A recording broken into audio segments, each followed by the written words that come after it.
తెలంగాణ రాష్ట్ర ముఖ్యమంత్రి వర్యుల ఆశీస్సులతో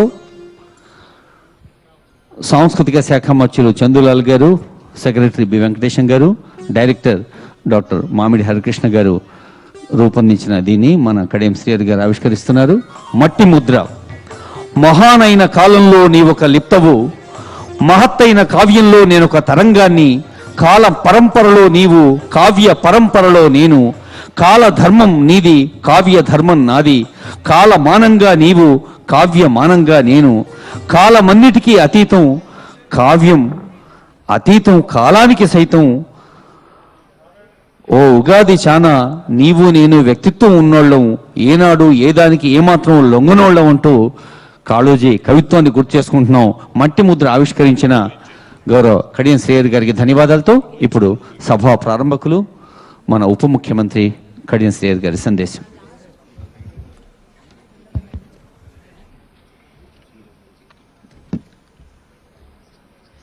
తెలంగాణ భాషా సాంస్కృతిక శాఖ వారి ఆధ్వర్యంలో ప్రజాకవి కాళోజీ నారాయణరావు గారి 102వ జయంతి ఉత్సవాలను నిర్వహించుకుంటున్న సందర్భంగా వేదిక పైన ఆసీనులైన పెద్దలందరికీ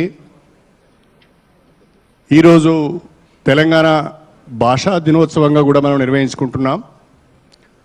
ప్రజాకవి కాళోజీ నారాయణరావు సాహితీ పురస్కారాన్ని కూడా మనం ఏర్పాటు చేసుకోవడం జరిగింది. మరి ఈరోజు కాళోజీ నారాయణరావు సాహితీ పురస్కార గ్రహీత ప్రజాకవి గోరటి వెంకన్న గారు, ఈ సమావేశంలో పాల్గొంటున్న పెద్దలందరికీ, మీడియా మిత్రులకు, కాళోజీ నారాయణరావు గారి అభిమానులకు, గోరటి వెంకన్న గారి అభిమానులకు అందరికీ పేరు పేరున నా హృదయపూర్వకమైన నమస్కారాలు తెలియజేసుకుంటున్నాను. ఇప్పటికే చాలా కాలాతీతమైంది.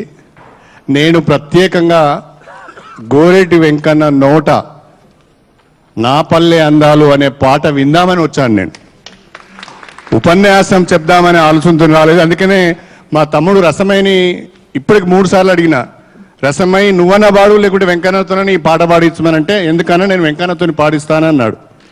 ఆ పాటను ప్రత్యేకంగా వినాలి వారి నోట అనే ఉద్దేశంతో నేను ఈ కార్యక్రమానికి ముందుగానే రావడం జరిగింది.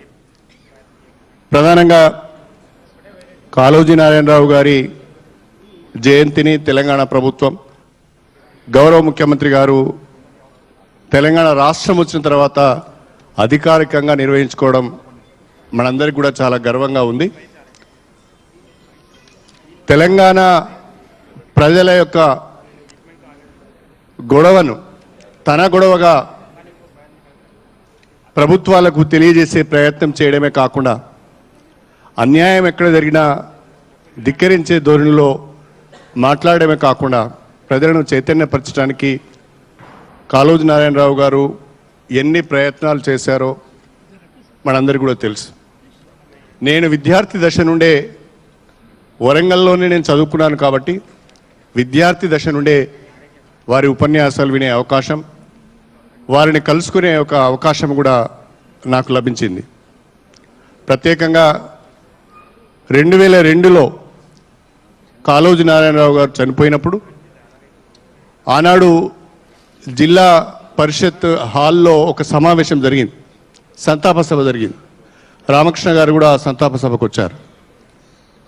ఆ జిల్లా పరిషత్ హాల్లో సమావేశం జరిగినప్పుడు కాళోజీ గారి కాంస్య విగ్రహాన్ని నెలకొల్పాలని ఒక ప్రతిపాదన వచ్చినప్పుడు వెంటనే ఆ ప్రతిపాదనను అంగీకరించి వచ్చే జయంతి లోపు కాళోజీ గారి కాంస్య విగ్రహాన్ని పెడతామని మాట ఇవ్వడం జరిగింది.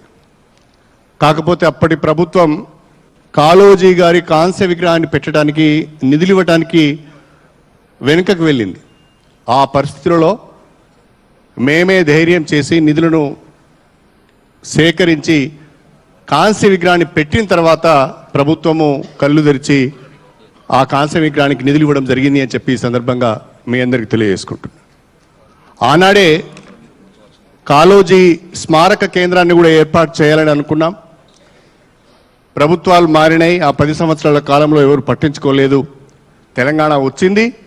ఈరోజు వరంగల్లో చాలా ముఖ్యమైన ప్రదేశంలో గౌరవ ముఖ్యమంత్రి గారు దాదాపు 5 ఎకరాల భూమిని కాళోజీ కళాక్షేత్రానికి కేటాయించడం జరిగింది. అయితే ముందుగా కేటాయించిన భూమి అనుకూలంగా లేదని, అక్కడ నిర్మాణం చేయడం కష్టమని భావించి ఇంకా అంతకంటే ముఖ్యమైన ప్రదేశానికి 2.5 ఎకరాల భూమిని ఇప్పుడు కాళోజీ కళాక్షేత్రానికి కేటాయించడం జరిగింది. గౌరవ ముఖ్యమంత్రి గారు కాళోజీ కళాక్షేత్రానికి సంబంధించిన డిజైన్స్ అన్ని కూడా అప్రూవ్ చేశారు. 60 కోట్ల రూపాయల ఖర్చుతో అత్యంత గొప్పగా కాళోజీ కళాక్షేత్రాన్ని నిర్మాణం చేయాలని తెలంగాణ ప్రభుత్వం భావిస్తున్నది. ముఖ్యమంత్రి గారు ఆ మేరకు ఆదేశాలు ఇవ్వడమే కాకుండా ఆ నిర్మాణానికి మొదటి విడతగా 10 కోట్ల రూపాయలు విడుదల చేయడం కూడా జరిగింది. పనులు ముమ్మరంగా వరంగల్లో జరుగుతున్నాయని చెప్పి ఈ సందర్భంగా మీ అందరికీ తెలియజేసుకుంటున్నాను. దానికి తోడుగా కేంద్ర ప్రభుత్వం యొక్క సహకారాన్ని కోరుతూ కూడా ఒక 15 కోట్ల రూపాయల కొరకు మనం డిపిఆర్ కూడా సబ్మిట్ చేసినాం. కేంద్ర ప్రభుత్వం కూడా ఒక 15 కోట్ల రూపాయలు కాళోజీ కళాక్షేత్రానికి ఇవ్వడానికి ముందుకు వచ్చింది. ఇన్ ప్రిన్సిపల్ కన్సెంట్ వాళ్ళు ఇచ్చారు. త్వరలోనే ఆ నిధులు కూడా విడుదలవుతాయి. మనము వచ్చే 1-2 సంవత్సరాలలో చాలా బ్రహ్మాండంగా కాళోజీ కళాక్షేత్రాన్ని వరంగల్లో పూర్తి చేసుకొని మనము కాళోజీ జయంతి ఉత్సవాలను కూడా అక్కడ నిర్వహించుకోవడానికి అవకాశం ఉంటుంది అని చెప్పి ఈ సందర్భంగా నేను తెలియజేసుకుంటున్నాను. ప్రధానంగా కాళోజీ గారి గురించి ఉద్యమకారులకు, తెలంగాణ రాష్ట్ర సాధన కొరకు పోరాటం చేసిన ఉద్యమకారులకు, అదేవిధంగా విప్లవకారులకు బాగా తెలుసు. వారు ఎవరు పోరాటం చేసినా, అన్యాయాన్ని ఎదిరించి ఎవరు పోరాటం చేయడానికి ముందుకొచ్చినా వారు సంఘీభావం తెలిపేవారు. అంతేకాకుండా వాళ్ళకు అన్ని రకాలుగా ధైర్యాన్ని కూడా చెప్పేవారు. అలాంటి మహనీయుని ఈరోజు మనము ఆ మహనీయుని యొక్క జయంతి ఉత్సవాలు నిర్వహించుకోవడమే కాకుండా వారి పేరు పైన తెలంగాణ ప్రభుత్వం ఏర్పాటు చేసిన పురస్కారం ఏదైతే ఉందో ఇవాళ మరొక గొప్ప ప్రజాకవి గోరటి వెంకన్నకి ఇవ్వడము నాకు చాలా సంతోషంగా ఉంది అని చెప్పి ఈ సందర్భంగా నేను తెలియజేస్తున్నాను. ఒక మాటలో చెప్పాలి అంటే గోరేటి వెంకన్న రాసిన పాటలు మొత్తము తెలుగు వారందరినీ కూడా కదిలించాయని చెప్పడంలో సందేహం లేదు. తెలంగాణ వారందరినీ కూడా కదిలించాయి, తెలుగు వారందరినీ కూడా కదిలించాయని చెప్పడంలో నాకు ఎలాంటి సందేహం లేదు. ఆ ప్రాంతం ఈ ప్రాంతం అనే కాకుండా తెలుగు సాహిత్యాన్ని అర్థం చేసుకోగలిగిన వాళ్ళు, తెలుగు పాటలను అర్థం చేసుకున్న వాళ్ళందరూ కూడా గోరటి వెంకన్న పాటలలో ఉన్న సాహిత్యాన్ని, అందులో ఉన్న భావాన్ని అర్థం చేసుకొని ఏ రకంగా మరి చైతన్యం పొందిలో మనందరికీ కూడా తెలుసు. గోరటి వెంకన్నకి ఎప్పుడో కేంద్ర స్థాయిలో ఒక అవార్డు రావాల్సిన పరిస్థితి.